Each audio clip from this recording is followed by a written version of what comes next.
everybody. Welcome to the Republic of Hip Hop. This is the Drop Hip Hop Uncensored, where I bring you all the stars and shining stars in the hip hop industry. Today I have with me former pageant queen, DJ, and entrepreneur, Faefae in the building. Hi. Hi, baby. How are you doing? I'm good. How are you? I'm good. Thank you so much for pulling through. Thank you for having me. I really appreciate you actually reaching out to Faefae. Hey. And I saw y'all guys' interview. It's really dope what you're doing here. Thank so big ups to you. Thank you so much. Now, I want to get into you, right? Mm-hmm. Your first step into seeing your light and moving into the industry was through pageants, right? Yes, definitely. Was that like a stepping stone for you into the industry because you understood the goal that you wanted to reach? So pageants was more so for me to learn how to be a girl. Oh. Growing up as a bit of a tomboy, and I remember when I got to high school, and Shantae Yankees was in a year. She was two grades above me. She was the former Miss Centurion at the time, and I remember how she just like carried herself. And when she came to school, and they like came up, they were telling us about this competition and whatever. And for me, it was more of, I want to learn how to be a girl. Like, I just want to learn how to be a lady. It wasn't more of I want to get into the entertainment industry. I want to be a model. It was just like, I think this is something I could really do and learn a lot from it. So it was more of a challenge for me. That's why I did it. I like that you're saying it's a challenge because it shows the point of reference. Like you talking about Shantae, is that you saw something that you could be able to pull off, and then you did it anyway. Yeah, you know, definitely. Let's get into the music. When did you fall in love with music? I was born into music. So my mom and my dad are musicians, although right now they don't want to be like recognized as musicians. My father used to have a band and my mom used to be a lead singer in my dad's band. Yeah. That's so romantic. Right? That's so romantic. So they are ministers. We grew up in the church. So obviously music was a big element of their ministry as well. So that's basically where I got the love of music. But when it comes to radio, growing up, my parents were very strict. They didn't want us listening to worldly music. Oh, okay. Just strictly religious. Strictly gospel. And their whole thing was, you guys need to listen to music. The music that you listen to, you must listen to the lyrics. What are they saying? That was their whole thing was, what are they saying in these songs that you're listening to? And obviously they'd see music videos and they'd be like, no, this is like not what we want you guys. Yeah, you know what I'm saying? So they were just like, no. So with me, my escape was radio. I had a tiny little radio, which I kept in my room. And I'd literally play it throughout the night. Like when my radio never stopped. No, my radio never stopped playing. Oh, okay. I would just turn the volume down, go to school. When I come back from school, I turn the volume up, and then it stays like that till I go to sleep, till the next morning. So radio was where I got my proper introduction to like all kinds of music. I used to listen to 947. Like I grew up listening to Alex Cage. And then when I got to varsity is when I actually went and auditioned for UJFM. It was a friend of mine who actually she wanted to be a presenter, and then she was like, I must come with her for moral support. And then they're like, no, we want you. So, no, she auditioned to be a presenter. I was like, I'm going to do the more scripted stuff because I didn't want to be a presenter. You wanted the production side. Yeah, I was interested in like, with the whole radio thing was more like, that's interesting. Let's do it because I always listen to the radio, you know. So I was like, if I were to even audition for something like this, I'd probably do something a little more serious, like news. And definitely not sports because I don't know how to pronounce like sports players' names and all that. So news was my next bet, you know? Your next goal. So I did that, and then I got in at UJFM. So that's how I pretty much got into the other side of music. But music in itself, it came from home. Okay. Speaking of radio and UJFM, then while navigating the production aspect or, you know, the behind the scenes aspects of radio, you started like to want to know how to DJ, right? And you asked a friend of yours to actually hook you up with someone who's going to teach you. And one of the things that you were adamant on was not being sexualized. So as a woman in South Africa, I don't like to categorize women based on their careers because I feel like your career is not your gender. You're a DJ. I'm not gonna call you a female DJ. Okay. Because I believe that you're a DJ. You understand? So now, what were some of the building blocks that you faced when you were learning and trying to penetrate, you know, the DJing world as a woman in South Africa, a black woman in South Africa?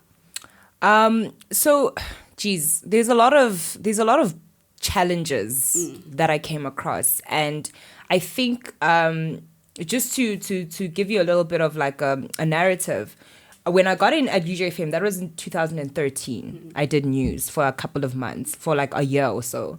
And then I stopped doing radio. Then I came back in like 2018. And in 2018, I was presenting shows. So in me presenting, I learned how to compile music. Like I loved music, period. So I started taking over the playlist. I told the music director, I'm like, you guys play trash music when it's my show. You know how to compile. And I want to be able to have the power to, if a Celine Dion song is about to play at midnight and we're talking about, sex, like I need to be able to remove that song and then add a more like appropriate song. So they allowed me to have that freedom. And then after that, a friend of mine who was a DJ who used to send mixes to my show, he was one of the DJs. He's like to me, dude, I've listened to your show and you actually have great music compilation skills. Why don't you DJ? To me, DJing was never a career I wanted to pursue. I always thought DJing was so boring.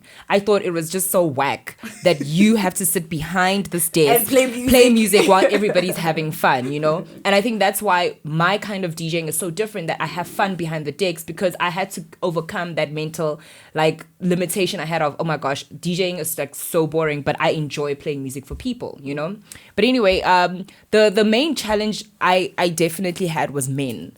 As a pretty girl who is educated and who seems to have like some sort of light. A lot of men are attracted to that, and then they think that, oh my gosh, if I were to rub shoulders with this person, then maybe I can also get something out of it. And that's how all men think, So with that, when I came in and I was learning, I told Glenn, who was my manager at the time, I was like to him, Glenn, I need somebody who's going to teach me how to play, but not try and be my man or try and seduce me or try and somebody who's without hidden agendas. Yeah, I wanted to be clear to say, you're going to be teaching this person how to play. She's going to be paying you for your services. And that's it. You're not going to try and swing it into something else, because I am a paying customer. Just like any other nigga that's going to come there and want to learn how to DJ. You know what I'm saying? So with that, I was led in the right direction. But I think where my biggest challenge came was when the industry started to see me. And now other men are guys in the industry are starting to see me. And now it's promoters. And then you have an instance where a promoter is pushing himself onto you, and then he's like, dude, you know what? You should actually get booked for this and get booked for that and get booked for this. And I know these people for that. And then after this, they're going to try and push the agenda of, let's go out. Let me take you out on a date. I hit you up. No, they don't even go directly. They just be like, dude, you're so pretty. Oh my gosh, I love you. Your energy, you're so this. And there's a difference between giving a person a compliment and actually objectifying them and sexualizing them and making them feel like they owe you something if you were to do something for them. So for me, it was just dude, if you want to give me a gig, give me a fucking gig. If you don't. If you don't. But let me tell you this right now, I'm not fucking you. I actually have a friend of mine. He likes to say he's not my friend because he says, I'm a potential... can I swear? Yeah, you can swear. He always says to me, I'm a potential fuck. People that know him know him. He always says to me, you are not my friend. You're a potential fuck, And with him, it's that thing, it's almost like a love-hate relationship because it's I know he's just being honest to say, dude, I would rather a guy be honest with me to say, dude, I'm attracted to you and I really would like to pursue something with you, or I'm just trying to smash. So with him, with him, he's like, I'm trying to smash, bruh. I want, and I'm like to him, no. He even tells people when we're in the same room to say, Faith will never, ever, ever. She always says no to me, but I respect that. You know what I'm saying? Because he's upfront with you. He's upfront with me, I'm upfront with him. And he always thinks one day we're going to get drunk. We've been drunk. We've been in the same room. It's that thing. It's going to happen. It's not going to happen, So it's that's my main issue. And it doesn't go away. Every woman we know that women have always been suppressed, and it's so crazy how with knowledge and with you going out there and finding out information, you realize that a woman is actually much smarter right. That's why we get away with a lot of things, because we plan and we make sure that you execute in a certain specific way. We're not sloppy with our plans and our ideas and all those things, but guys generally are like that. I mean, they are able to obviously take away the emotion and be very decisive. We aren't decisive. But the fact that we're nurturers and we're maternal, and on top of that, we can still do what they do, and sometimes even better. That, I think, has just always been a thing that, like, you know, when a person has got an insecurity and they're around you, they're going to try and, like, hold you down because of their insecurity. They're going to project it all onto you. Right? So it's been a projection over the years. And for me, it's like I'm trying to push a different narrative now because I've been in a situation where I was held down by a man. And I realized that as a woman, if you don't educate yourself, number one, if you don't educate yourself, and if you don't actually go out and work for yourself and make your own money so that you can afford your own shit. And you don't owe nobody anything. Bro, you are literally setting yourself up better than your mom did, you know? Because your mom was telling you, you must grow up, go to school, get a job, get married, have kids. But then it's like, that's not the way it's done anymore. Or the plan that you want for yourself. That's not how it goes anymore. Women don't want to get married and have kids and be objectified and be homemakers. Some of them love that shit. Some of us don't. We want our own. Sure, I want to have kids and I want to one day have a life partner. But why should that stop me from being able to pursue my own dreams, my own goals, and for me to be who I am? So I think it's just that whole gender inequality in the industry. We're going to get into girls hating on girls. Ooh.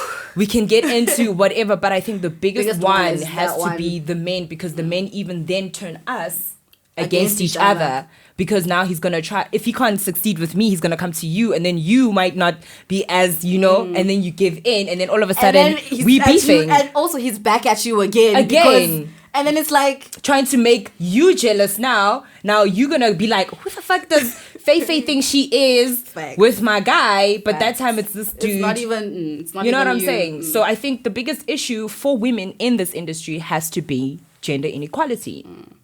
Even with the pays. I remember I was talking to a friend of mine who's also a very prominent DJ. He was like, the issue is that he knows it, the guys in the industry know it, even the promoters know it, that guys get paid more than females when it comes to DJing. Even if you guys are on the same level, or you're on the same social media platform, or even the skill set, but just some guys get paid more than the ladies. And now it's like you could get booked for 10 million gigs but still get paid less. But because every weekend they're seeing your names on posters, people start to assume that, no, you've made it, you're making money, but they don't understand the little small, inequalities in the industry. Yeah. I want us to talk about the Mixed Capital, your baby. Yes. Right?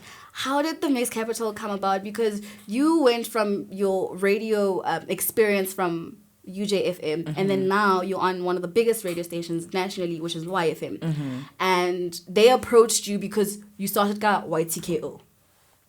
What, for the Mixed Capital? Yes. Okay, because your journey started from YTKO, right? Yes, on Wednesdays. On Tuesdays. I used to alternate with Melodic, yes. Oh, yeah. And then, how did YTKO come about? What was the process? Like, when did it happen? Okay, Faefae is now going to be in the Mixed Capital. So with YFM, they didn't approach me. Okay. I went to them. Hey, now. I always wanted to be at Y, and my journey started when I was about 17, when they had Y Academy. And I first realized, I could do this thing called Y Academy. So jump to a couple of years later, 2019, I had been doing UJFM for about 2 years, and I realized I'm a timeline girl. So like for me, you can't be doing something for too long, hey? It gets boring, it gets redundant, you get complacent, you get comfortable, right? And you become stagnant. So my thing with UJFM was I was gonna get my own show at the time that I wanted. And then after that, I'm going to create, my show is going to be my demo, and then I'm going to send it to YFM, right? Which I did. And then I sent it to Y. I sent my email, I think I started sending it in 2019, the end of 2019, after I had started DJing and learned how to DJ and actually done like a gig or two of my own. And then in 2019, I was like, you know what, fuck it, I'm going to start sending my demo to Y. I sent the first one. I think I sent another one just before the year ended. And then when the year began, 2020 began, I sent another one and I wasn't getting any responses. And I remember there was this one day I just could not sleep and I was upset. I was pissed the fuck off. Because you're always like, You know you're what so I'm saying? consistent also. And it's also that thing of I'm beating myself up because I'm working a 9 to 5. I hate my 9 to 5. My 9 to 5 was paying me a lot of money. Like I was making guap there. So What was your 9 to 5? I worked in insurance, and it wasn't like I was working for a Namibian company. Then I was working for a UK company. Okay. So I was you were making racks. I was making money. I was making enough money to have my own place, have my own car. Like I was able to gain my independence from my parents and be able to pursue my dreams and fund my dreams through my 9 to 5. So for me, it was that thing of, okay, cool, my 9 to 5 is making me this money, but now I'm miserable at my 9 to 5, and I need to actually get out of there because I've been doing UJFM for like 2 years, and I wasn't getting paid at UJFM. That was voluntary. Yeah, it's voluntary. People don't understand that varsity radio is actually voluntary. All of it's voluntary. You don't get paid.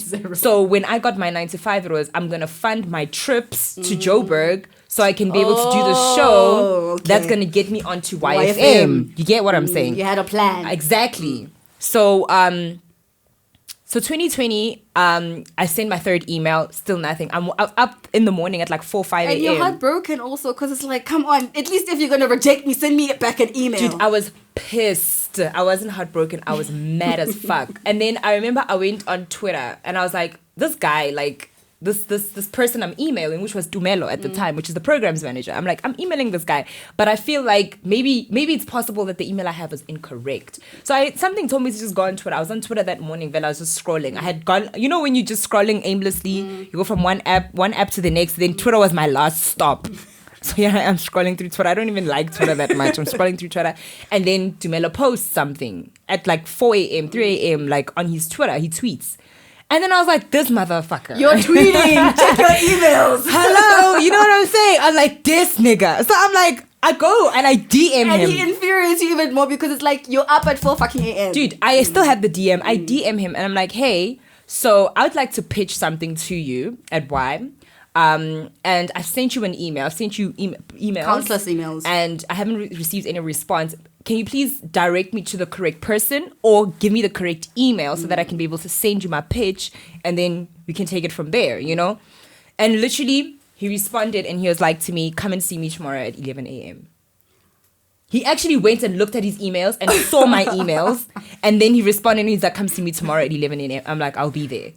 And that was it. I went there. I love your persistence. Oh my God. Dude, it's about knowing what you want as well. Like some of the girls do this stuff just for clout. They do it just to get followers. Yes. They do it just so that they can be it's not a passion for them. At gigs and whatever. You know what I'm saying? So for me, that's what I'm saying. Like I could have stayed at my 9 to 5. Like even now with the pandemic, it crossed my mind many times to say, okay, maybe I should just go back to because my old managers love me. They would take me back like in a heartbeat. But it's like, all that hard work is just going to go out the window. All because what? Of money. I need to find, like the same way I made plans back then, I need to make these plans right now, you know? So yeah, I got to YFM. I spoke to Dumelo. I pitched 3 things to him. I'm like to him, I want to either come in as a DJ, as a presenter, or as a DJ and presenter for my own show, which is a mixed show. So I actually pitched the Mixed Capital.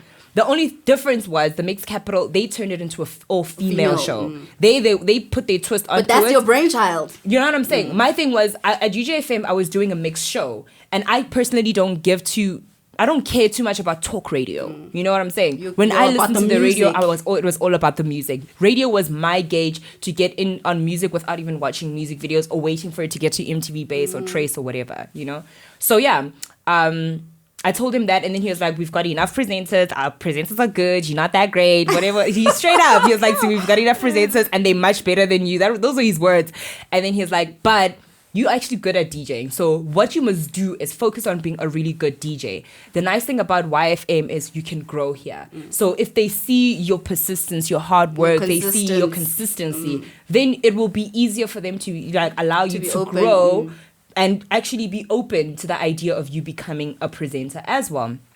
That's all I needed to hear. That's literally, and then he was like to me, so we're going to take you on. I can't give you a contract now, but we want you to come on as a DJ. You're not going to be getting paid. He says this to me. You're not going to be getting paid, and you're going to be sharing a slot with another DJ. And you're going to come so basically in a month, if there's 4 weeks in a month, I'm only going to come in twice. And the time was 6 o'clock and it was 6 to 7, 1 hour, a 1 hour mix. That time I knock off at work, my 9 to 5, 5:15. Now I have to figure out if How I are you knock off gonna at get there on 5:15, I have to rush straight to YFM in traffic Yo. from Centurion to Hyde It's a Park. nightmare. Also, you have to be there before 6. Dude, To prep, because you can't get there at 6 o'clock without I can't get there at prepping. 6. I need to Yes, get there at you- least 10 minutes or 15 minutes prior so I to can prepare. set up as well. So in that meeting, I quit my 9 to 5. When Dumelo was like to me, you start at 6, I'm like, I'm quitting my 9 to 5. Okay. Like it was my mind telling me like that's gonna happen. You just need to actually come to terms with it and then find a way how you're gonna fucking figure shit out. You know what I'm saying? Then I left the meeting and then he was like, in 2 weeks time we're gonna do a campaign shoot, whatever. We did the shoot. Then YTKO came out. They were like, okay, these are the YTKO DJs. Tuesdays is gonna be Faefae and Melodic. What. April we started. We did YTKO April. Now remember, I quit my 9 to 5 2020 March. 1 week later, the president shut the country down. I wasn't prepared for that. What I was prepared for was to be unemployed. I wasn't prepared for everybody else to now be unemployed. And I felt like that's when my scale was evened out, because it's almost like all the DJs kind of went onto the same playing field. We all had to be digital. And then I was like, fuck this shit. I'm going to be the craziest digital. I'm going to make sure I'm putting out content. Like, that's when I learned Instagram. And I was like, okay, this is what people do with Instagram. And then I started just like putting out like little clips of me playing and whatever from the advice of people that were around me that were giving me like insight to say, hey, do this. And then from there, I got a gig from BP, you know, where people almost like an Apple, like a music source for DJs, like it's like TuneCore but for DJs. Yeah, like it's called BPM Supreme. Okay. So that's where most DJs, hip hop DJs, go to get their music. It's based in Toronto or Chicago. No, in Chicago, right? So I went. I was like downloading music from BPM Supreme and all that stuff. And then one of the guys from BPM Supreme used to watch my snaps. And then I hit him up and I'm like, hey, dude, I see you work for BPM Supreme. I noticed you guys don't play a lot of South African music. Or rather, you have South African music, but we can't get... Like, you only have an old song, yeah, Kulichana, or an old song, yeah, AKA, but not recent stuff. And I was like, can I send you, like, a mix of those songs? And then you guys can just add them to your playlist. And then he's like, nah, dude, just send us a mix. We're actually doing this Connect Live thing for girls. Then you can actually just, like, be put on as, like, an African DJ. Is that how you got the Trace Africa takeover?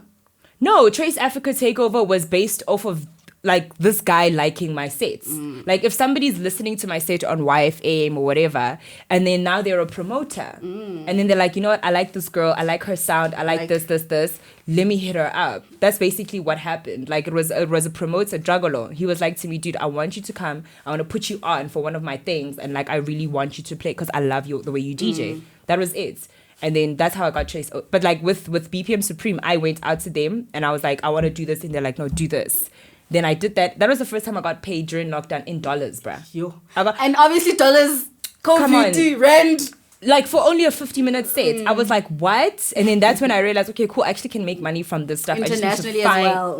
I need to find the money. That's it, you know? And the nice thing with me was I was single. And like I've actually been single throughout this process. And it's been easier to not... Because you're on a stress. You're just focusing on you, your brand, your money. Right? And making sure that you're secured. And I think that's the most important thing that girls need to understand, that like sometimes we don't realize how much a relationship can hold us back from our true potential. We run because we're listening to our mothers say, you must find a man, you must do this, you must be able to keep a man. And now you're busy trying to pursue your career and at the same time you're trying to keep a nigga as well. You know what I'm saying? But yeah, so that happened, and then I started getting more live streams. And then as the year was going, then YFM was like, hey we want to do this show for women, and we want to have female DJs at the station. So we're trying to push the narrative to say, hey, we're trying to push female DJs. And then that's when they introduced the Mixed Capital, which was in July. Like that was like 6 months into the year. And then when they introduced the Mixed Capital, they were like, okay, we're going to have Faefae do the hip-hop hour. We're going to have Candy do house. And then Legendary Chris was going to do Amapiano. And then they're like, Kia Zawadi's going to host the show because she's a presenter already at the station. She had a midnight show or something. And then they're like, they're going to have her be there as a presenter. Good shot, no problem.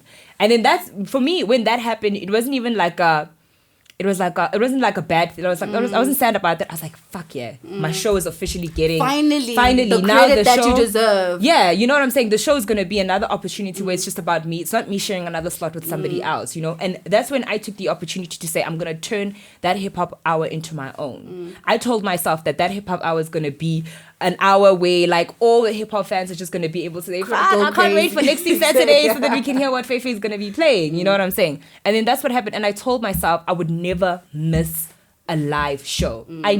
Not once, the whole of last year, I was at every single live show that I needed to be at YFM. Playing a brand new mix. Do you understand that that's 300? That's a whole year of brand new music.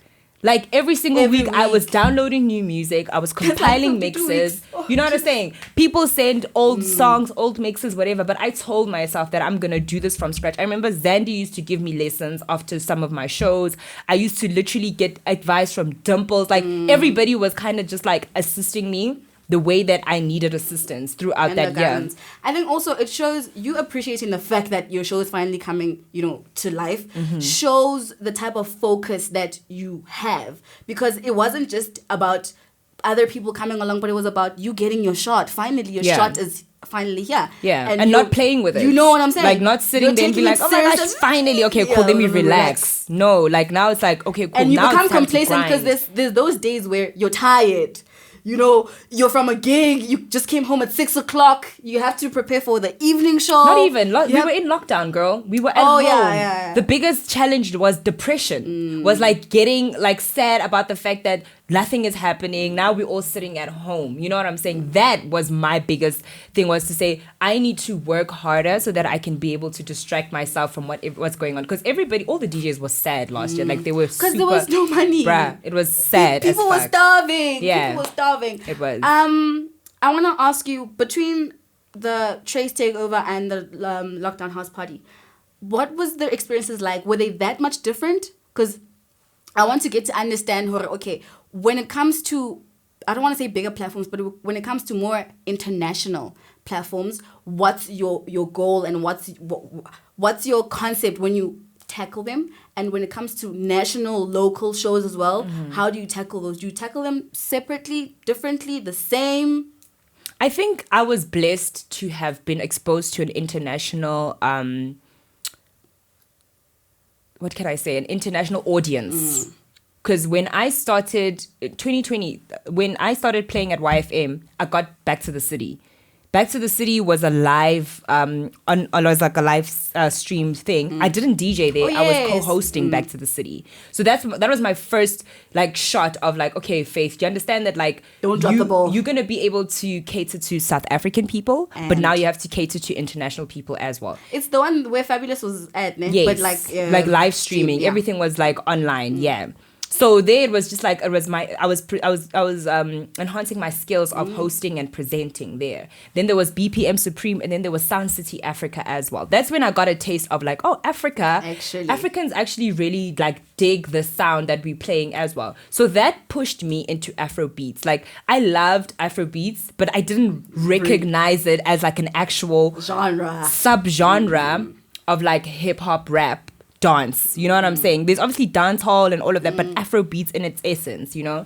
So when the year went, I got other opportunities like that were pushing me to like get comfortable with playing for South Africans, for Africans, and as well as international. Because I mean, end of the year we did, me and Uncle Vinny did SA Hip Hop Awards. I was the Mbali Siri, and I also played on SA Hip Hop Awards as well. And I think I did the announcement for 2 categories where Costa Titch won, and I can't remember who won the other category. So that in itself as well pushed me to have these like experiences of, okay, this is a UK DJ and this DJ plays this kind of music and whatever. And then that in itself is what created this whole notion of Faith. Faefae is not like a local South African. I'm international in the sense of I'm influenced by international sounds that are not only American but African, But you Jamaican also sounds. reach those sounds. You know what I'm saying? And I try and That's beautiful. incorporate that in my mixes as well, because now it's not a matter of, and if you think about it also, like black people, we love music, we love dancing, a lot. right? But the genre that brings us as Africans together, like black brown skinned people, is Afrobeats. Afrobeats, reggae, like that Jamaican sound, that Caribbean sound, and Afrobeats is just like another, you know, piece of it. And I think that's what allows me to just be able to handle the two, because I know if I'm playing for a more African crowd, Then and if I'm playing for a more international crowd, then we're going to go Drake, Nicki Minaj. your You understand what I'm saying? flexibility. Hip hop is more international, Afrobeats is more national, if you think about it like that. Speaking of being an international DJ, what sort of impact would you like to leave? I want to have girls rising up and actually realizing that they don't need anybody else but themselves.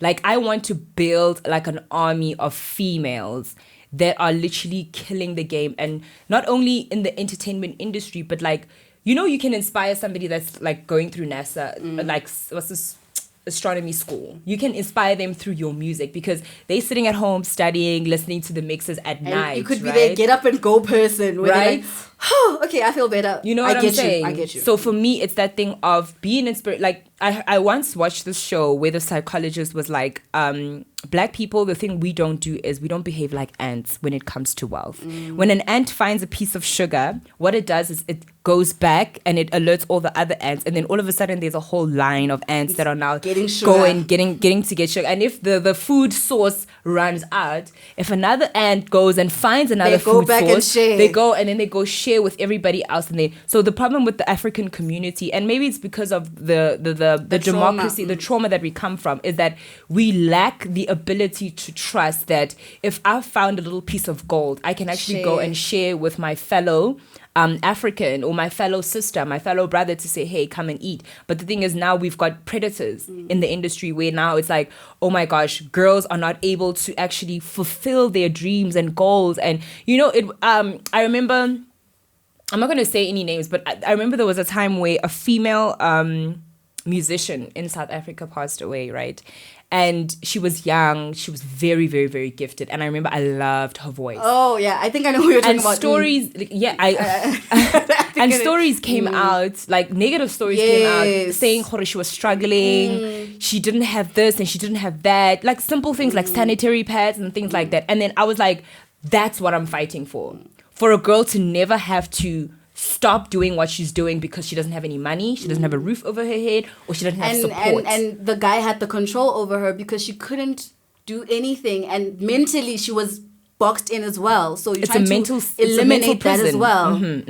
So it's not even about him as well. You know, it's about her and the fact that she was caught up in this, I want to be rich and famous. Jim Carrey says, I wish everybody could be rich and famous so that they can see that, like, there's more to life than being rich and famous and having all this money. You actually still have to have love, and you have to have family, and you have to have... So this is now to say to girls, guys, I know everybody's pushing the slay queen narrative of saying, get your money. I'd rather... Like, there's that meme of, I'd rather be sad and rich. These girls, they're crying and then they're like on yachts. Crying in Lamborghinis. You know what I'm saying? Yeah. That's a wrong narrative to push, because you know what that's pushing? It's putting mental instability. Now all these girls are going to be doing all these trashy stuff so that they can be able to get these... that lifestyle, that image.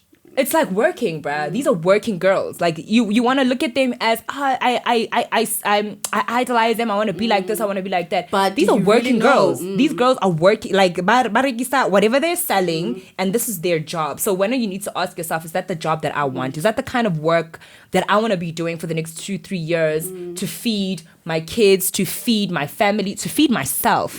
You know what I'm saying? So that's it. I'm just trying to change a generation of females to say, like, my 2000 came in with a different energy, and I feel like a very different energy, hey? That energy in itself, it got lost in this instant gratification, social media, whatever. But like reality, life is life. I think also it's a premature idea that got sold to them, and their lack of maturity to understanding that specific idea is not what life only has to offer. Yeah, that's the thing. And that's where the clout comes in. That's where people now are losing their morals. They're losing themselves because they don't fully understand who they are and what they want to aspire to be. Yeah. So I think that's the sad part. It definitely, I mean, my little brother is a 2000, and I had to force my little brother to get a job. Like, he was so comfortable, and Like he was that.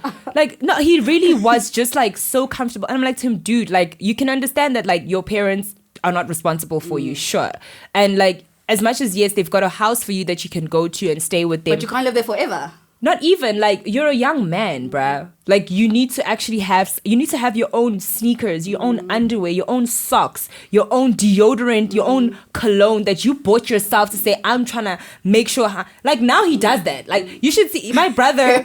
I literally forced him to get a job. He got a job, and then he managed to get himself his own place, and he had this line of sneakers. Because in my room, I have like a line of high heels. So he was like, I'm going to do this as well. So he's got this line of sneakers. And I'm like to him, you see what I was like to him, you see what I was talking about? Say he bought himself studio equipment, mics, and all of that stuff. And it was that thing of, dude, it's just about independence, like learning to not be like Black people were very codependent on the system, the state, and we still are. Our fathers, our mothers, our grands are dependent. But we have more flexibility. 100% because we were the born free. Yes, the privilege that we also have with our parents. Taking us to school, you know, we're meeting all these different types of people, different types of creatives. So we had at least that small privilege of saying, oh, there's not only like nurses, doctors, and, you know, engineers, but there's graphic designers. Now they're DJs. telling us about digital creators. Now they've created influencers and all of that. Yes. But at the end of the day, that's work, guys. That's work. At the end of the day, we're still human. Job, you're gonna go home. You need to have a place to call your own little piece of heaven, your own little space. You need to have your own life. Your own freaking life, and you have to be the one that's responsible for creating that. Before I let you go, I'd like to say you're a fitness bunny because you're quite active with exercising. I hate working out. I hate my personal trainer knows that I'm always crying. I went through your Instagram and I'm like, yo, Mutuo, you work out more than anybody. No, week, I am the MVP works out more than me. And you know, the reason why I even got back to working out again. So I used to, like, growing up, I was very athletic. I'm not gonna lie. I was all about athleticism, running. I took part. Then I don't know, like, time went, you grow up, you stop. You're over it. Because you're not in school and you're not forced to try out for netball and try out for athletics, and this is real life. You have to actually do what? Go to gym. So if you don't go to gym, then how are you going to be working out? So I was working out last year, and it was more of a thing of like, I'm helping my personal trainer to push her social, you know. But now this year, I remember Ayanda MVP invited me to come play netball with her and Miss Cosmo, and then I saw flames. Those, like, I remember when we were working out the first day, like we trained outside. It was fucking freezing. Like, that's how I'm trying to keep my composure. You're trying to breathe. I'm trying to act cool. And you're sweating. No, I'm trying to act cool. Like, you know what, guys, I can handle this. Like, yeah, I got this. You know, it's not that big of a deal. It's freezing cold outside. I came to practice in a bomber jacket. Everybody's wearing like training stuff. And I'm just like, yo, guys, I don't think I'm ready for this. Hey, fine. We train outside. We work out, pre-workout outside. And then they're like, okay, guys, we're going into the courts. We get into the courts.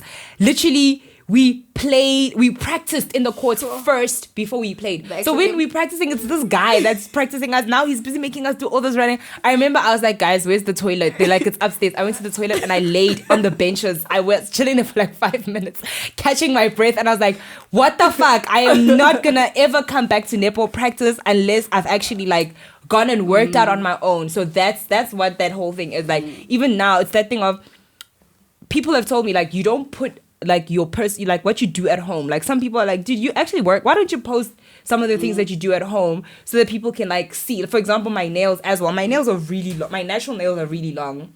And my friends are like, dude, how did you get your nails like that? I'm like, guys, there's like, it's easy, sculpting, whatever. And then they're like, you should post that. Like, let people know like what you do to have this. Because like, you can have botched nails and you can have an ugly body, or you can be insecure about the way you feel and you look.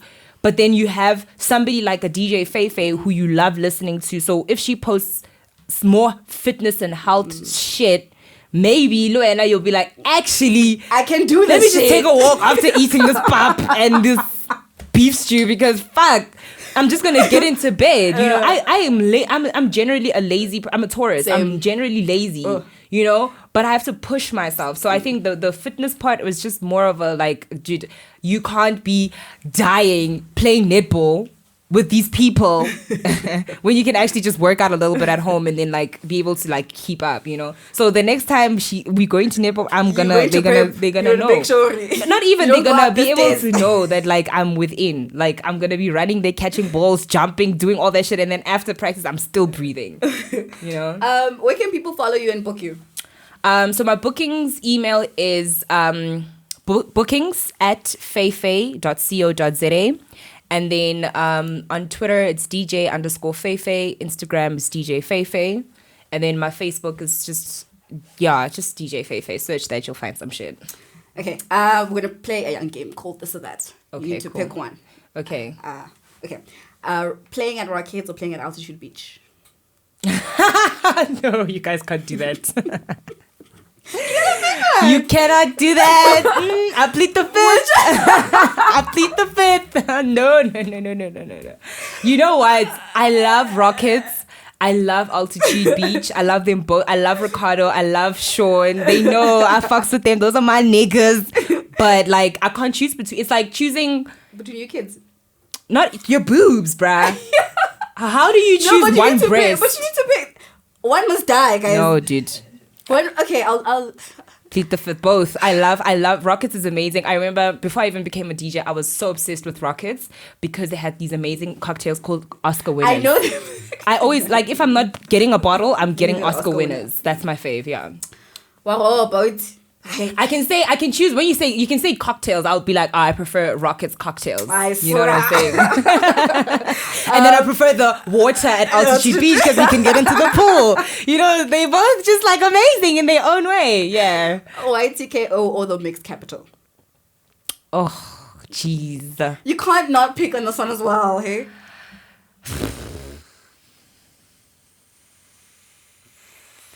I have to say, I can't. Because now I have to just compare which one is nicer. Faefae, we can't play the game. We can't. You're not picking anything. This or that. Why? If I pick this one versus that one, what does that mean? It means if it was a do or die situation, you have to pick. You know what I'm saying? I think it will have to be the mixed capital. The that's mixed your capital. Brainchild. That's my baby. That's your brainchild. Yeah. Would you pick DJing or actual presenting? DJing. Okay. Fifla or Candy? Fifla. What are you saying? Hip hop, duh. That's like hip hop or house. Like fuck no hip hop. Zandy or Hudson? Hudson. I have to go for Hudson. I love you, Zandy. Zandy's my nigga. He knows very well. But Hudson understands the kind of music that I think that's why I was so blessed to have him teach me because he allowed me to understand why I should actually, because I remember when I tried to DJ and I was like to him, I'm going to play everything. He's like, what the fuck, dude? No, you can't play everything. You have to choose like what it is that matches you. He understood the You know what I'm saying? Yeah, so definitely Hudson. Last one, Chase Takeover or Lockdown House Party? I think that one is kind of obvious though. What would you say? I think I'm going to say. I think you'd pick the Chase one. Why you like Trey so much? It's because it was on TV. I mean, Lockdown House Party was on Channel O. No, the thing is, I watched your mix. I watched both your mixes before you got here. Okay. And then I got to see like the way that you move. Okay, cool, Sharp, you're dancing in both, but I think maybe I saw you enjoy that one more. What, Trace? Yes. Definitely. That's why I get it. I definitely. Because when I was watching your mix, I'm like, she's definitely enjoying what she's doing. Yeah, no, and then when I watched loved the Lockdown one, I'm like, okay, she likes the platform, but she's not as... Which one did you watch your Lockdown? Because I did two seasons. There was one where I had curly hair and then I had straight back. The one where you had straight back. Oh, you see that one? You for sure. I was on my period that day. Oh. Like I was bleeding heavy. And on top of that, like I remember I was dancing. And then your emotions were just like... No. I was enjoying that set, but I think I didn't want to... I remember... when I watched it as well, people were like, why doesn't she come outside and dance? I didn't want to come outside and dance. I was focused on not coming out because if it was a normal day, I probably would have like come out, you and know, dance. but because of my womanness that was taking over, I was like, Makes girl, sense. do the job, get it Makes done. sense. And and also Trace, I think Trace takeover was nice because it was hot that day. The pool was in nice. And vibes, like the whole. being in studio versus being outside, of course, outside was so much fun. So am I right? Yeah, definitely. Trace takeover. I mean, I was gonna say lockdown house party. I was gonna say lockdown house party because only because it was fun behind the scenes. Like lockdown house party was fun because Robot Boy was there and we were all just like having fun and having a little jaw after like it happened. And then with Trace takeover, I had other gigs to go to, so it was just like be there for a few seconds, enjoy the best I can. Like I was like, you know, like a child. Yeah, like I was like, oh, I really want to have fun here. You know what I'm saying? So that's why it looked like so much fun. It really was. Trace takeover was so much fun. Okay. Yeah, but I enjoyed the behind the scenes of lockdown house party. Yeah. Okay. Thank you so much for pulling through. Thank you for having me. I really appreciate you guys. We got to see Faefae the person because we're always seeing Faefae the DJ. Yeah. You know? Yeah. So it's kind of fun to see you in person and talk to you. Yeah, I'm glad I stuck around. I was actually very pissed. I was like, fuck, I'm gonna leave this motherfucker. If she doesn't come out in the next 15 minutes, I'm out. I called you. No, you called where you were. When you calling me, I'm at the gate. At 12, I'm like, it's 12 o'clock. Dude, where is she? And then I call you. I got lost. I went down the road and then I came back up. So when I came back up, I was outside. Then I called Fifla before. When you were calling me, I was on the phone with Fifla and then I hung up. I'm like, Fifla, she's calling me now. Let me just ring the bell. And then I rang the bell and then the guy was behind me in the car. Then I was like, okay, cool. I'm at the right place. Then I was just like, no, it's fine. And then all of a sudden, I'm waiting 30 minutes. I'm like, what the hell? Okay, I'm like, you know what? It's fine. I was late. I was late. You were late, yeah. By 2-3 minutes.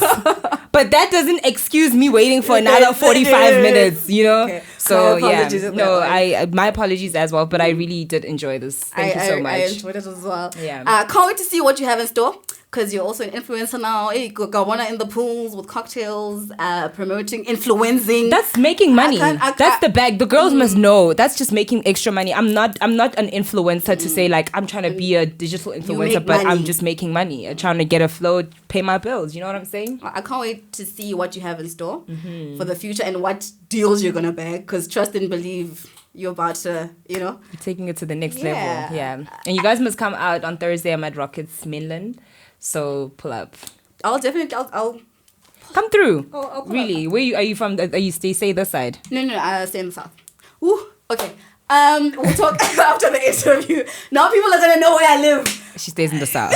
I stay in the south. And that was another dope interview on the Drop Hip Hop Uncensored. We came, we saw, we conquered. The Fae was here. Listen, don't forget to follow us on all social media platforms at The Drop Uncensored. Do email us at thedrophiphopuncensored@gmail.com. If you know a rising star or a shining star in the hip hop game, do your thing and hit up our line so that we can make the things happen. You know the rap game's favorite Black Barbie. Until next time, from my heart to yours, it's all love. Mahalo, everybody.